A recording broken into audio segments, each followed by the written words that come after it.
Ok, salut tout le monde, j'espère que vous allez bien et aujourd'hui on se retrouve dans une vidéo qui va être très intéressante pour tous les débutants qui n'ont pas forcément beaucoup d'argent parce que je vais vous montrer comment est-ce qu'il est possible de faire un montant d'argent assez conséquent avec des petits investissements en trading. Aujourd'hui j'ai fait 230 dollars, exactement 229 et 70 centimes en tradant des toutes petites positions. Ok, je vais vous montrer la taille de mes positions, je vais vous montrer les trades que j'ai pris.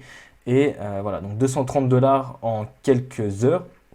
Ok, donc le market, donc je trade les actions US, hein, pour rappel, a ouvert à 9h30 et si je vous mets la montre, voilà, je vous mets la montre ici, il est actuellement 11h42. Donc en 2 heures, 230 dollars entrés dans les actions US aujourd'hui avec des petites positions. Évidemment, si j'avais pris des beaucoup plus grosses positions, j'aurais fait beaucoup plus d'argent. Ok, il y a moyen de faire énormément d'argent dans ce marché en ce moment. C'est un marché totalement fou.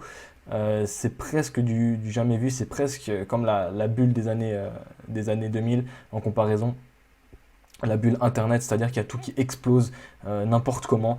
Aujourd'hui, on peut voir que j'ai tradé l'action JFIN, ça a été l'action que j'ai le plus tradé aujourd'hui. On peut voir c'est celle sur laquelle j'ai fait le plus d'argent.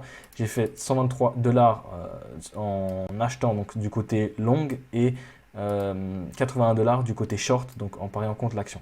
Ok, donc au total presque 200 dollars sur cette action aujourd'hui, ça a été ma principale action que j'ai tradée. Je vais vous montrer tout ce que j'ai tradé, mais celle-ci, ça a été vraiment ma principale. Ok. Ensuite, on a eu CRIS pour 30 dollars. AVCT, basiquement, c'était nul. C'était juste. Le trade n'a pas pris, donc je suis sorti, donc 3 dollars. Et DPW, petite perte, parce que le trade est tout simplement allé dans la direction opposée de laquelle je voulais et j'aimais pas trop comment ça réagissait. Ok. Donc, on peut vous regarder aujourd'hui que bah, la perte est complètement minime comparée au gain. Et c'est l'objectif de. Enfin voilà, moi c'est mon objectif. Je veux que mes pertes soient minimales comparées à mes gains. Ok, donc aujourd'hui on va parler de JFIN qui est littéralement passé aujourd'hui à 9h30. Il était à 4 dollars et il est monté jusqu'à 30 dollars en exactement 1 heure. Donc de 4 à 30 en 1 heure, c'est totalement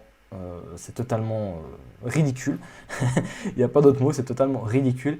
Et vous pouvez prendre avantage de ça. Vous pouvez prendre avantage de ce genre de mouvement. Ok, donc évidemment, ça ne se passe pas sur les actions classiques. Ok, ça ne va pas se passer sur Apple, ça ne va pas se passer sur Amazon, ça ne va pas se passer sur des actions de ce type. J'ai déjà fait une vidéo qui explique les différents types d'actions qu'il existe sur le marché, et notamment sur le marché US, et les actions qui ont le plus de volatilité sont les small cap US, donc c'est ce que je trade. Et voilà, vous avez besoin également d'outils assez, pas spéciaux, mais assez poussés, on va dire, pour trader ce genre d'actions. C'est pas en ouvrant un compte sur eToro que vous allez pouvoir trader ce genre d'action, en tout cas pas de la même manière que je le fais. Ok, donc moi j'utilise un broker spécialisé qui est spécialisé justement dans les actions US. Voilà, maintenant que ça c'est dit, je vais passer au trade. Donc JFIN, on peut voir ce matin qu'on a eu une énorme poussée à l'ouverture du marché. Donc déjà pré-market, donc la zone grise ici, a été déjà bien, était déjà passée de basiquement allez, 4 dollars à peu près à 11 dollars déjà en pré-market. Donc ça annonce un petit peu la couleur.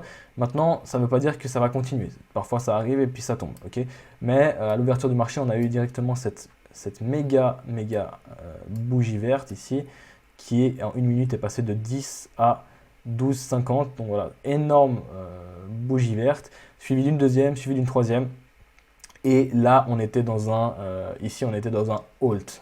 Donc, c'est-à-dire que le marché se stoppe. C'est pour ça que j'ai mis cette action à côté. Ici, vous pouvez voir donc que je vais juste pour vous situer un petit peu ce graphique, ce sont la même action sur des différentes time frames.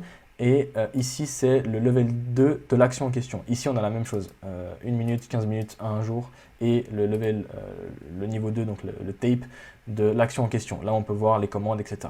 Donc, pour vous dire, quand le stock est halted, c'est-à-dire qu'il est en pause, en gros, on a ces petites choses qui se met ici, trading paused. Donc, ça veut dire que l'action en ce moment, donc ici, JRJC, est en ce moment en pause parce qu'elle a eu trop de volatilité et donc Nasdaq, l'exchange, quand il y a trop de volatilité va avoir des niveaux où l'action va aller en pause en fait pour que tout se remette un petit peu dans l'ordre, que les gens puissent prendre conscience de ce qui se passe, que les commandes puissent, enfin voilà, que les exchanges puissent prendre toutes les commandes en compte. Donc ils mettent ça en pause. Donc voilà, vous allez voir que ça va reprendre dans quelques minutes ici. Et c'est en gros ce qui s'est passé sur GFIN plusieurs fois dans la journée d'ailleurs, mais c'est ce qui s'est passé ce matin. Ok. Et puis, donc les halts, ça peut se passer quand ça monte trop vite, ça peut se passer quand ça descend trop vite. Ok. Donc ça va dans les deux sens. Ok. C'est juste, ici on peut le voir.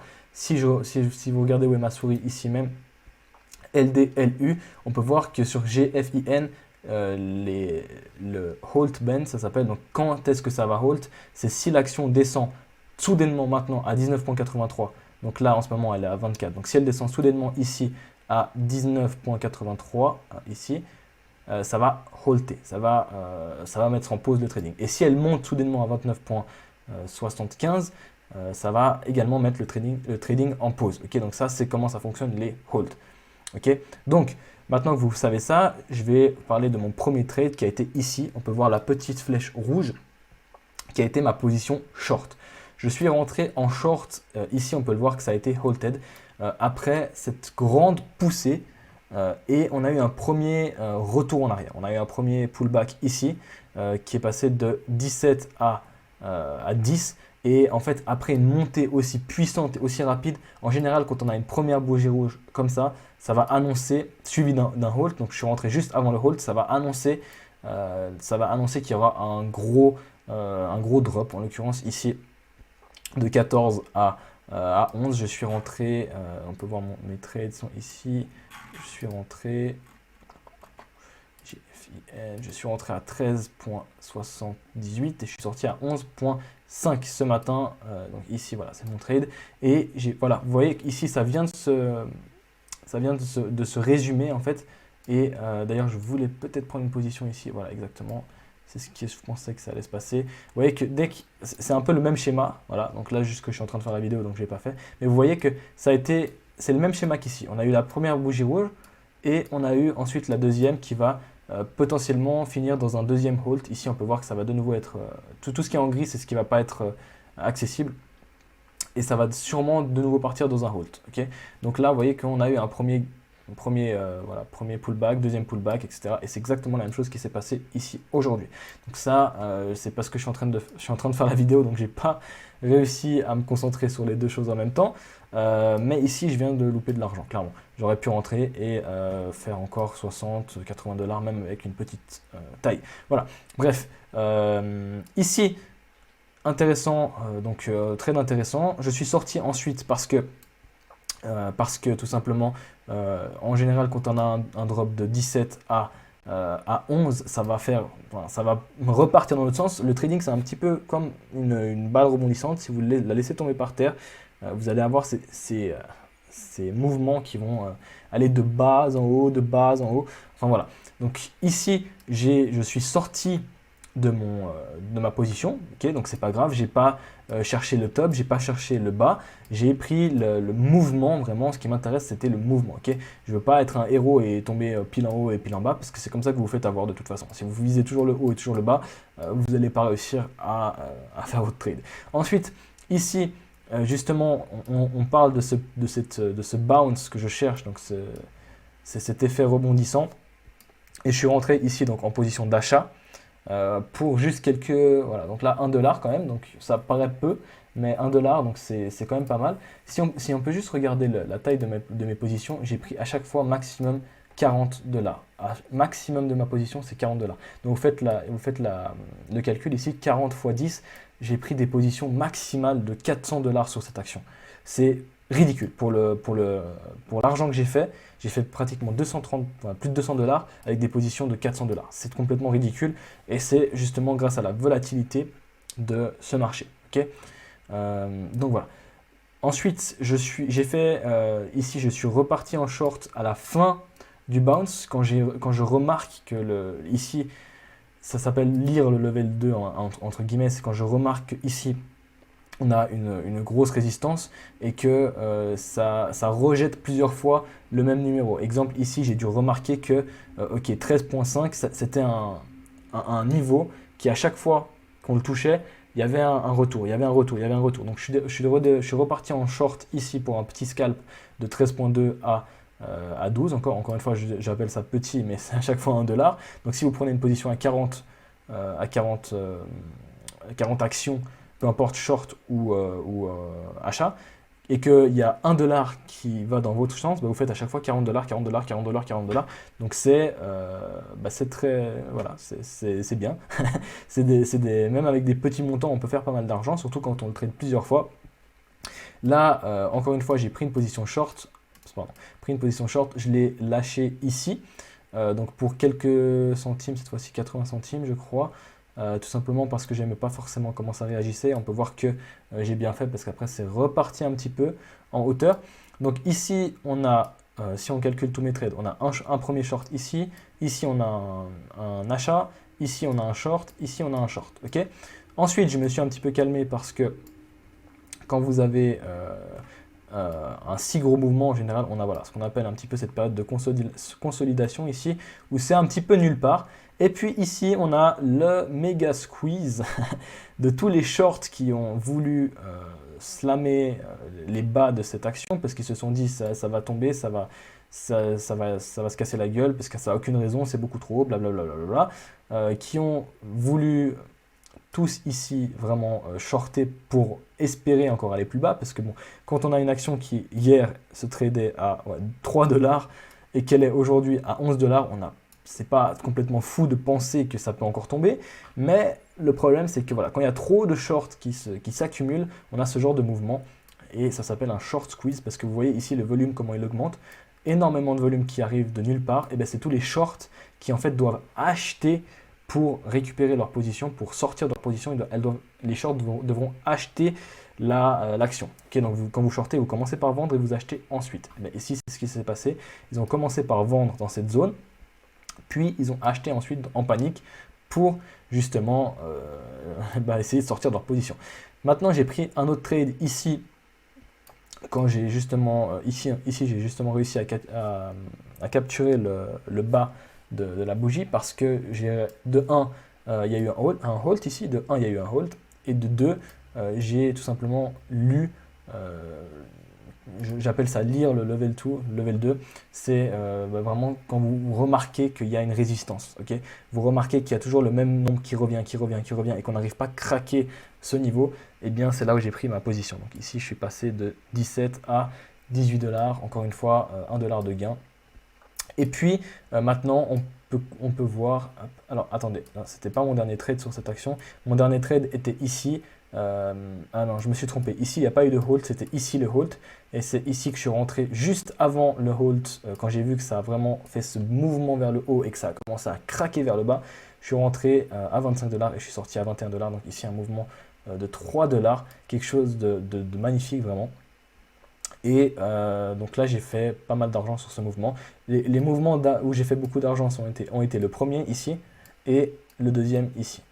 Enfin, beaucoup d'argent par rapport à ma taille, okay, par rapport à la taille de ma position. Ok, donc ici, c'était à chaque fois des $3 de gain, donc c'est vraiment bien. C'est vraiment très très bien. Et j'aurais d'ailleurs dû mettre un peu plus de taille, mais je voulais justement déjà, j'aime pas forcément l'action en question, parce que c'est une action chinoises qui ont tendance à avoir des problèmes avec Nasdaq, qui ont tendance à faire des choses pas très légales, on va dire. Donc souvent, il peut y avoir un risque de répression par Nasdaq, donc ils peuvent parfois mettre l'action en pause pendant plusieurs jours, etc. Donc j'ai pas envie d'être bloqué avec une grosse position. Je prends des petites positions, ça m'a suffi aujourd'hui pour faire $200, je suis largement satisfait avec ça. Et puis, je prends des plus grosses positions sur des actions un peu plus, on va dire, un peu plus normales. Okay, donc ici, on peut voir vraiment que j'ai été avec des petites tailles. C'est juste pour vous montrer que c'est possible de faire de l'argent avec des petites positions. Okay, tout le monde croit que si vous voulez faire $200 par jour, il faut avoir un capital de $10 000. Non, c'est mieux, mais c'est pas obligé. Okay, évidemment, si vous avez $10 000, il vous suffit de faire 1% sur quelque chose pour faire beaucoup d'argent. Okay, bien sûr, quand vous avez un compte à 400 $, 500, 600, 700 $, vous n'avez pas le droit à beaucoup d'erreurs, on va dire. Okay, donc ça, c'est logique.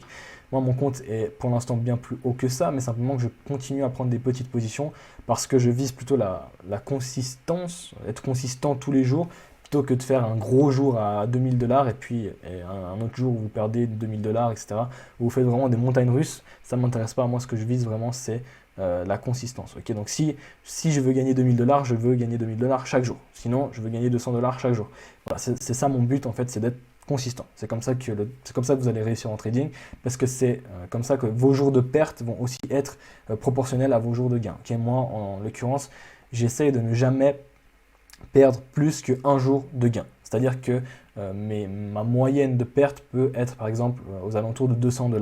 J'accepte de perdre 200 $ dans une journée. Si je monte au-dessus de 200 $, je quitte pour la journée et je reprends demain parce que je sais que 200 $, je vais pouvoir les récupérer. Okay, c'est pas comme si je perdais 5000 $ d'un coup. Mentalement, c'est pas du tout la même chose. Okay, alors, si vous êtes prêt à perdre 5000 $, si 5000 $ c'est une de vos journées, bien sûr, ça revient au même. Il faut tout remettre à chaque fois en perspective. Voilà. Pour l'instant, j'en suis environ à 200 $ par jour ou 100 $ par jour, ce sera mon objectif. Et puis, petit à petit, monter cet objectif. Et puis, le jour où vous faites 500 $ par jour, vous pouvez vous permettre de perdre 500 $ en une journée. C'est la même chose pour 1000, la même chose pour 10 000, la même chose pour 100 000. Okay, voilà. C'est comme ça que vous montez psychologiquement, vous montez petit à petit psychologiquement et vous adaptez vraiment aux plus grosses pertes et aux plus gros gains. Okay, vous ne pouvez pas passer d'une taille de 100 actions à 1000 actions du jour au lendemain. Vous allez être dévasté psychologiquement, vous allez faire des erreurs, vous n'allez pas laisser les trades fonctionner comme ils devraient, etc. C'est pas possible. Okay, vous devez monter votre taille progressivement. Voilà. Donc ça, c'était mon meilleur trade de la journée, enfin mes meilleurs trades, c'était cette action qui a donné énormément d'opportunités. Comment je trouve ces actions? Eh bien tout simplement avec mon scanner qui me dit qu'est-ce qui est en train de bouger sur le marché, qu'est-ce qui a pris le plus gros pourcentage, qu'est-ce qui a pris... voilà, donc des scanners, il y en a plein. Moi, j'utilise celui qui est inclus chez mon broker, chez mon courtier. Vous pouvez utiliser TradingView, vous pouvez utiliser ce que vous voulez. Il y a des scanners, il y en a pas mal. Tout ce que ça doit pouvoir faire, c'est scanner les actions US ou le type d'action que vous tradez. Pour moi, c'est les actions US parce que c'est là où il y a le plus d'opportunités, bien plus que n'importe où ailleurs. J'ai déjà fait la comparaison. C'est vraiment là où il y a le plus d'opportunités. Et en ce moment même, c'est absolument génial avec le coronavirus, tout ce qui est en train de se passer sur les marchés. Je ne dis pas que le coronavirus c'est génial, mais la volatilité que ça a amené sur les marchés, c'est totalement génial parce que la plupart des Américains sont en train de... Je ne sais pas si vous avez entendu la petite histoire avec les chèques stimulus. Donc ils ont donné de l'argent aux citoyens, les citoyens n'ont plus forcément de travail, ils sont chez eux, ils n'ont rien à faire, donc les casinos sont fermés, ils s'amusent à mettre de l'argent sur les marchés. Et puis c'est pour ça qu'on a des mouvements comme ça, c'est parce qu'on a des débutants qui connaissent rien en trading, qui arrivent, qui achètent tout ce qui monte en espérant le vendre plus haut. Et puis on a des mouvements totalement débiles comme ça, qui sont magnifiques. En fait, si vous savez un minimum ce que vous faites, vous pouvez en prendre vraiment, vous pouvez avoir de grosses opportunités, vous pouvez faire de gros gains aussi. Donc voilà, c'était mon trade le plus important. Aujourd'hui, je vais quand même vous montrer un autre trade qui était quand même assez sympa. Je regrette de ne pas avoir pris plus de taille dessus. C'était CRIS. Alors mon objectif ici, vous pouvez voir que je l'ai tradé en pré-market, mais je n'aimais pas comment ça réagissait. Donc je suis sorti du trade ici pour tout simplement quelque chose de nul. Quand j'entends nul, c'est-à-dire 0 $, ok, j'ai pas fait de bénéfice ici. C'est juste que j'aimais pas la façon dont ça réagissait, donc je suis sorti. Et puis on peut voir que pré-market, dans le pré-market, j'ai dessiné une ligne ici à 2,5, 2,49, qui a été, on peut le voir, un support qui a été testé plusieurs fois. Il a été testé ici, il a été testé ici, il a été testé ici, il a été testé ici. Ce support est un support très important. On va avoir également le deuxième support qui est plus haut ici.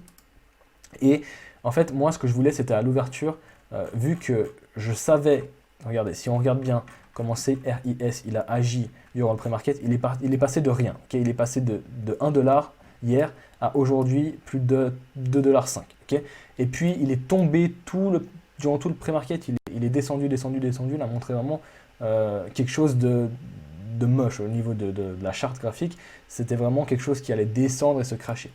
Moi, je me suis dit, je ne vais pas le shorter dans les lows, dans les bas, parce que c'est comme ça que vous allez être squeeze, c'est comme ça que vous allez être bloqué dans des mouvements comme ça.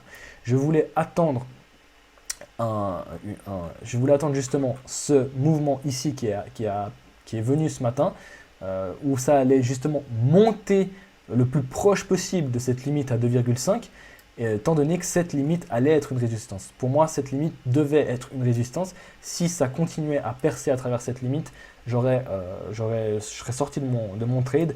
J'avais une limite en tête qui était à peu près plus 5% de cette ligne. Donc je serais sorti aux alentours de 2,7, 2,8. Si ça montait vraiment au-dessus ici, je serais sorti.